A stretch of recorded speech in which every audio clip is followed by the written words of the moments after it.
kenapa kok dinamakan Made? Karena sendang Made itu identik di peninggalan air langga, sedangkan air langga itu dari Bali. Kalau mbaknya tahu Made, Wayan, itu kan dari Gusti ya, kan dari Bali. Nah, sebelum air langga ke sini itu pun sudah ada desa. Kalau orang sini namakan, ada yang mengatakan Madukoro atau Madugondo atau Madekoro. Akhirnya disempurnakan lah, oke lah kita namakan Made gitu. Nah, di Made ini ada 7 mbak. Made sendiri itu diambil dari kata nama desa. Ke desa ini desa Made. Nah, di desa Made kecamatan itu Kabupaten Jombang. Jadi sendang Made sendiri itu kan ada 7 sendang atau 7 sumber air ya. Yang pertama ini sendang Pomben. Ada ikan. Nah, ikan itu kan dimana ada air biasanya ada ikan mbak ya. ada sendang Pomben, kemudian ada sendang gede, ada sendang Pangilon. Kita naik lagi di sana ada sendang Tondong ya, kemudian ada sendang Derajat yang digunakan untuk prosesi tunggung sinden. Kemudian ada sendang Kamulian dan yang terakhir sendang Sumber Payung. Nah, dimana di masing-masing sendang ini mata air ini mempunyai fungsi ataupun filosofi tersendiri untuk kita. Itu setiap sendangnya Iya, punya. kita sendangnya kak sendang Pomben itu kan ada 7 unsur di sini. Jadi manusia itu ada 7 unsur yang harus dilalui, fase-fase yang harus dilalui. Pertama itu Pomben kan bisa diartikan secara lahiriah. Orang itu butuh minum, butuh makan, butuh ilmu pengetahuan, itu termasuk kan makanan mbak. Butuh agama itu juga termasuk makanan. Kemudian ada sendang gede. Kalau kamu sudah makan, sudah minum, sudah punya kepintaran yang banyak, kamu akan jadi orang yang gede. Wis gede harus berfungsi kan gitu nggih. Mbaknya sudah kuliah, sudah patut berfungsi untuk masyarakat. Nah, inilah kenapa salah satu sendang di Sendang Made yaitu sendang gede yang bisa mengalir ke tengah perkampungan warga, bisa digawe pengalir aliran sawah dan lain sebagainya. Nah, kalau sudah gede itu harus iso ngilo atau pangilon. Sendang pangilon sendiri di Sendang Made itu mempunyai 2 arti. Ngilo dalam arti sebenarnya kalau memang dulu itu belum ada kaca, memang digunakan untuk ngilo dalam arti yang sebenarnya untuk berkaca, atau kaca benggala, katakanlah melihat musuh. Kalau orang dulu kan orangnya sakti ya, mungkin gitu, untuk melihat keberadaan musuh. Kemudian pangilon juga berarti kalau kamu sudah gede tuh harus sisok ngilo awake dhewe berkaca.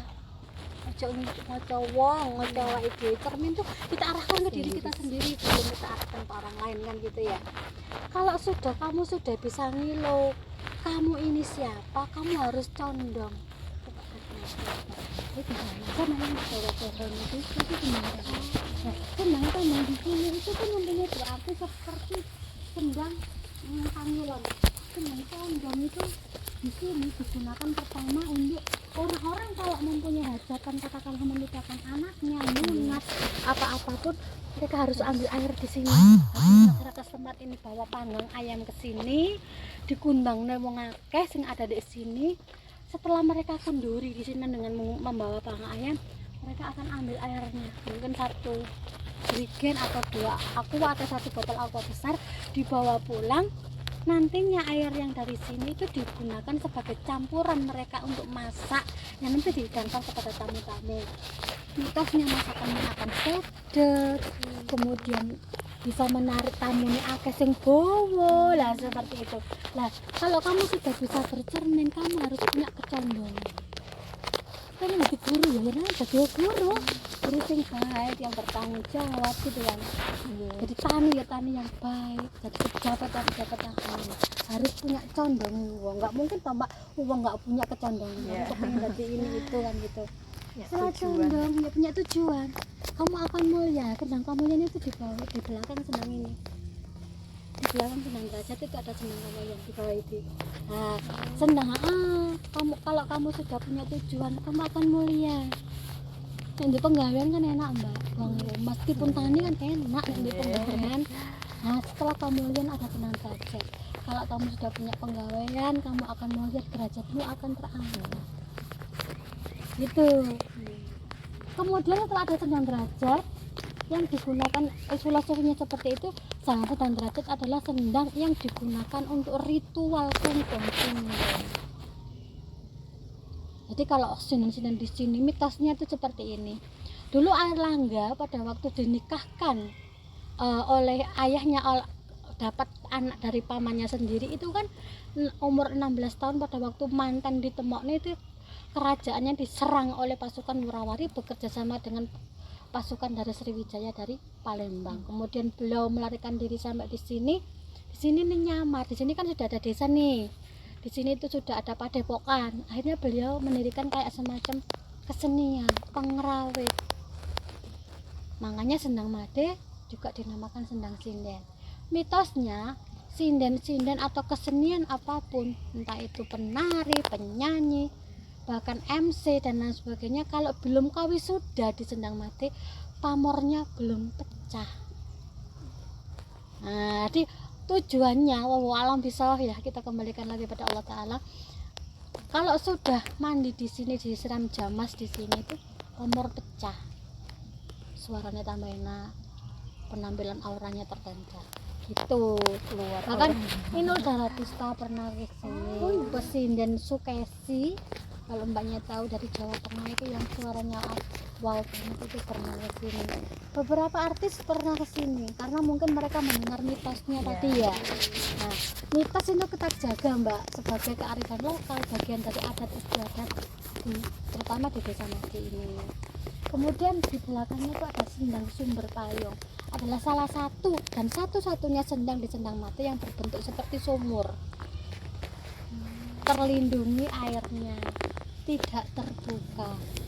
Kalau orang sudah semuanya bisa, mereka akan cenderung tidak membuka diri. Aku loh nggak ada. Tapi sumber payung akan memayungi, sumbernya dipayungi, bisa untuk menjadi apa itu manfaat orang lain, melindungi orang lain. Kalau orang Jawa mengatakan meneono payung marang wong kang kudanan, meneono teken marang wong kang buta. Intinya bisa jadi penolong atau pengayom kepada orang. Itu tahapan di Sendang Made kalau menurut urut-urutannya seperti itu. Nah biasanya kalau orang sakit kepengen tombol, ambilnya di Sendang Sumber Payung. Iya. Kalau Sendang Kamulian itu biasanya digunakan untuk penglaris, mungkin kepengen dagang aku laris nih, warungku laris dan sebagainya, bisa diambil. Tapi kalau yang sekarang lebih ke apa ya, sentranya atau berliannya ya di Sendang Derajat, karena digunakan wong-wong ngenale di Sendang Derajat ono ritual kungkum sinden. Jadi sinden-sinden itu diarak, sebelum dikungkum ini tari-tarian dulu mbak, di situ di apa itu halaman itu tari-tarian, nari-nari dulu, ada budaya Swaca Derajat. Jadi itu menggambarkan sebelum ada ritual kungkum sinden ini sendangnya dikuras dhisik, karena kita itu ada event setiap 1 tahun sekali sekitar bulan 11 menjelang hujan, itu di sini sendangnya dikuras kabeh dengan harapan hujan akan segera turun dengan deras, petani bisa menanami sawahnya. Tapi ada tarian Swaca Derajat digunakan itu tadi, mereplikakan wong Semade nguras sendange, setelah itu adanya kungkum sinden.